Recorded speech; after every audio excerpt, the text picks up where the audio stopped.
తాకట్లో ఉన్న మీ బంగారాన్ని విడిపించి ఆ రోజు ఆన్లైన్ రేటుకి కొంటాం. Sharma gold company. చాలా బాధాకరమైన విషయం. టాలీవుడ్ నటుడు కమెడియన్ ఫిష్ వెంకట్ ఆసుపత్రిలో చికిత్స పొందుతూ చనిపోయారు. కిడ్నీ సంబంధ సమస్యతో ఆయన గత కొంతకాలంగా ఆసుపత్రిలో ట్రీట్మెంట్ తీసుకుంటా ఉన్నారు. డయాలసిస్ మీద ట్రీట్మెంట్ నడుస్తుంది, వెంటిలేటర్ మీద ఉన్నారు. అయితే ఆయన చికిత్స తీసుకుంటున్నప్పుడు కూడా ఆయన ఆరోగ్యం మరింత విషమించి గత రాత్రి కన్నుమూశారు. ఆయన మరణ వార్త తెలిసిన వెంటనే తోటి కమెడియన్స్, సహాయ నటులు ఎవరైతే ఉన్నారో ఫిష్ వెంకట్తో అనుబంధం ఉన్న ప్రతి ఒక్కరు కూడా ఆసుపత్రి దగ్గరికి వచ్చి ఫిష్ వెంకట్తో ఉన్నటువంటి అనుబంధాన్ని గుర్తు చేసుకుంటున్నారు. వాళ్ళ కుటుంబాన్ని ఓదారుస్తున్న పరిస్థితుంది. గతంలోనే ఫిష్ వెంకట్ కుమార్తె మీడియాతో మాట్లాడారు.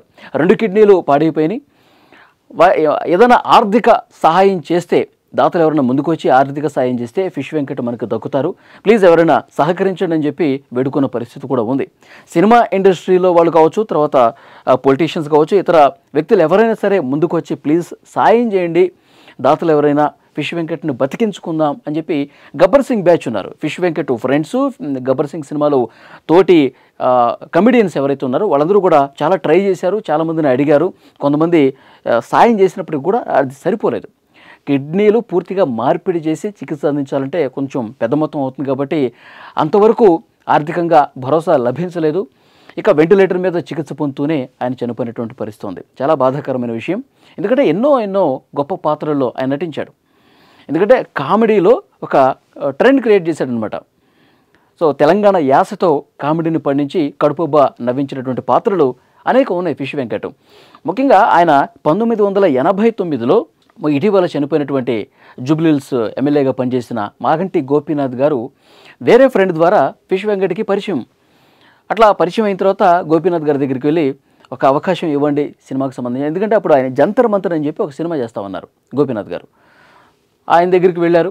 ఆయన దగ్గరికి వెళ్ళి ఇట్లా ఇంట్రెస్ట్ ఉందని చెప్తే ఒక అవకాశం ఇచ్చారు ఆ సినిమాలో. ఇచ్చిన తర్వాత ఆ సినిమాలో పెద్దగా పేరు రాకపోయినప్పుడు కూడా దాన్ని రిఫరెన్స్కి పెట్టుకుని నేను పలానా సినిమాలో చేశానని చెప్పి చూపించుకుంటూ చాలా స్టూడియోలు తిరుగుతూ చాలామందిని కలిసిన తర్వాత అట్లా అడపాదడపా సినిమాలు చేసుకుంటూ ఉన్నారు. కానీ 2002వ సంవత్సరంలో ఒక మంచి బ్రేక్ వచ్చింది. వివి వినాయక్ డైరెక్షన్లో వచ్చినటువంటి ఆది సినిమా అందరికీ గుర్తుంటుంది. అందులో జూనియర్ ఎన్టీఆర్తో కలిసి నటించారు. జూనియర్ ఎన్టీఆర్తో డైలాగ్స్ ఉన్నాయి. ఒక డైలాగు రాత్రికి రాత్రి ఒక స్టార్ కమెడియన్ చేసేసింది ఫిష్ వెంకట్ని. తొడగొట్టు చిన్న అంటాడు. తొడగొట్టు చిన్న అనగానే ఒక్కసారిగా ఎన్టీఆర్ ఉగ్ర రూపం చూపిస్తూ తొడగొడతాడనమాట. సో అది సినిమాకే హైలైట్గా నిలిచినటువంటి సీను.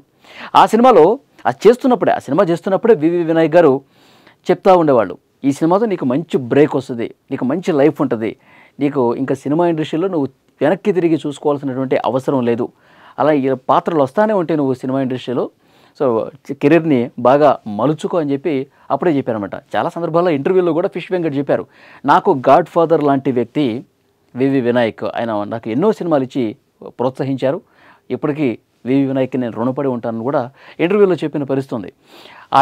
ఆది సినిమా తర్వాత దిల్ కావచ్చు, మిరపకాయ కావచ్చు, గబ్బర్ సింగ్ కావచ్చు, దరువు కావచ్చు, డీజేటీలు కావచ్చు, అత్తారింటికి దారేది కావచ్చు, సో ఇట్లా ఎన్నో సినిమాల్లో ఆయన కామెడీ పాత్రలు చేస్తూ మరోవైపు సహాయ నటుడిగా చేస్తూ ఒక మంచి పేరైతే సంపాదించినటువంటి పరిస్థితి ఉంది. ఇంకొక ముఖ్యమైనటువంటి విషయం, వీళ్ళది మచిలీపట్నం. హైదరాబాద్లో పెరిగినప్పటికీ కూడా స్వస్థలం వచ్చేసరికి మచిలీపట్నం. హైదరాబాద్ రామ్నగర్ ఏరియాలో ఫిష్ మార్కెట్లో ఫిష్ వెంకట్ సాదాసీదా చేపల వ్యాపారిగా ఉండేవాడు అనమాట. సో అట్లా అని చెప్పి ఆయన పూర్తి పేరు వెంకటేష్. ఈ ఫిష్ వ్యాపారం చేసేవాడు కాబట్టి ఫిష్ వెంకట్గా ఇండస్ట్రీకి వచ్చిన తర్వాత పేరు మార్చుకొని ఆయన సినిమాల్లో నటించినటువంటి పరిస్థితి ఉంది. సో ఎంతోమంది ఆర్టిస్టులతో ఈయనకు అనుబంధం ఉంది. ముఖ్యంగా గబ్బర్ సింగ్, ఈయన ఎప్పుడైతే ఆసుపత్రిలో జాయిన్ అయ్యాడో అప్పటి నుంచి కూడా గబ్బర్ సింగ్ బ్యాచ్ సహకారం అందిస్తూ వస్తుంది.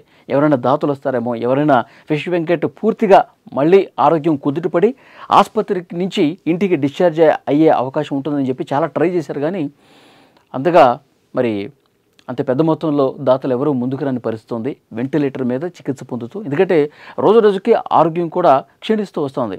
షుగర్ లెవెల్స్ బాగా పెరిగిపోయాయి. దానివల్ల బాడీలో చాలా వరకు డ్యామేజ్ జరిగింది. 2 కిడ్నీలు పాడైపోయినటువంటి పరిస్థితి ఉంది. చాలా బాధాకరమైనటువంటి విషయం.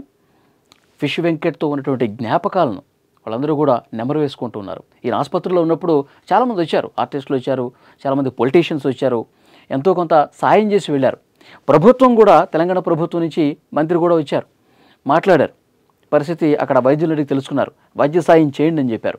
కానీ ఈలోపే ఫిష్ వెంకట్ ఆరోగ్యం మరింత విషమించి చనిపోయే పరిస్థితి వచ్చింది.